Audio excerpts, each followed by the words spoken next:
만약에 그게 이제 추가 대책이 필요하다면, 예를 들어 재건축 완화 방침이 나온다면 뭔가 좀 밸런스가 맞을 수 있다라는 그런 얘기인가요? 그러면은 차라리 지금 같은 분위기에 재건축 아파트를 규제를 좀 완화시키는 게 좋아요. 오히려 지금은 돈이 그렇게 대출받아 살 수 있는 형편도 안 되고 심리가 꼭 투기 세력들이 올 여지가 너무 없어요, 공간이. 그럴 때 풀어줘야 되는 대부분 뭐냐? 같이 풀어줘요. 대출 규제 풀어주고 재건축 풀어주고. 묶으면 같이 묶고. 그렇죠. 오히려 균형 맞추려면은 옥죄 쓸 때 하나 어디 하나 좀 숨 쉴 구멍을 하나 만들어주면은 그게 재건축을 너무 불편하게 오랫동안 노후된 아파트에 살면서 힘들었던 분들한테는 오히려 정말 그 틈새로 자기들 좀 뭔가 이겨낼 수 있는 것도 줄 수 있는데 오히려 저는 규제가 나올 것 같아요. 일단 우리가 지금 쓰고 있는 단어들이 있잖아요. 거래 절벽, 깡통 전세, 그리고 신도시 빈집 속출 유령 도시 이런 단어들이에요. 부정적인 단어를 쓰시잖아요. 근데 제가 참 송구스러운데 거래가 안 된다는 거는요. 그러니까 살고 있는 사람들이 이제 자기 집에 다 살기 시작하면 거래가 잘 안 될 것 아닙니까? 자꾸 이거를 사고 팔아서 수익이 날 때 거래가 계속 생기는 거잖아요. 그러니까 이제 그전에는 거래가 엄청 폭주했었습니다. 근데 자리 잡아가면서 거래가 안 되는 거고요. 갭 투자를 하던 사람이 갭 투자를 못 하니까 깡통 전세가 나오는 겁니다.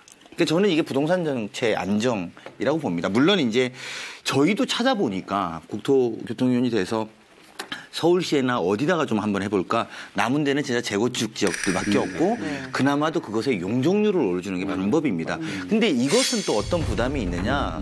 사실은 또 어마어마한 시세 차익들을 갖다 드리게 되는 결과론적인 그런 것들이 있거든요. 그래서 그런 것들을 경계하고 있고요. 그리고 김수현 정책실장의 이야기도 아까 했었습니다만 김수현 정책실장 같은 경우에는 사실은 정부의 입장에서 부동산을 손을 대서 경기를 부양하는 게 제일 빠르고 효과적일 수도 있습니다.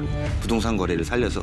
근데 그랬더니 늘 피해보는 건 서민과 중산층이들이었던 게 과거 정부의 역사에서 우리가 드러났기 때문에 이번 정부는 그 유혹을 참고 있다. 어디선가 그렇게 표현했었거든요. 근데 이제 그거는 이제 또 반대로 우리 박 원장님 같은 경우에는 조금은 그래도 숨통을 해서 아까 그분들이 투기로 들어왔더라도 엑시트 프로그램을 만들어줘라. 저는 뭐 이런 투기로 들어왔고 네, 그냥 실제로 그 저희가 일할 때도 이거 지금은 이거 대출 규제 완화해줘야 된다고 여러 번 얘기했는데 그때는 거꾸로 한 번 이걸 강화해 놓으니까 이걸 못 풀더라고.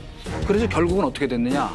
박근혜 정부에 들어서서 그건 또 무리하게 또 주택 경기, 건설 경기 활성화시킨다고 과감하게 풀었는데 그 결과가 지금 또 폭동으로 이어지는 그러니까 그런 일이 반복돼서는 안 된다는 말씀을 제가 드리는 거예요. 그러니까 어떤 그 상황이 오더라도 평균적으로 안정적 관리가 이루어지는 쪽으로 조세 형편과 조세 정의도 같이 가야지 조세 형편과 조세 정의라는 목표가 너무 앞서가가지고 이 물길을 마구 함부로 바꾸다가 이 후유증이 생기면 그때는 감당 못하는 상황이 온다는 말씀을 드리는 거예요.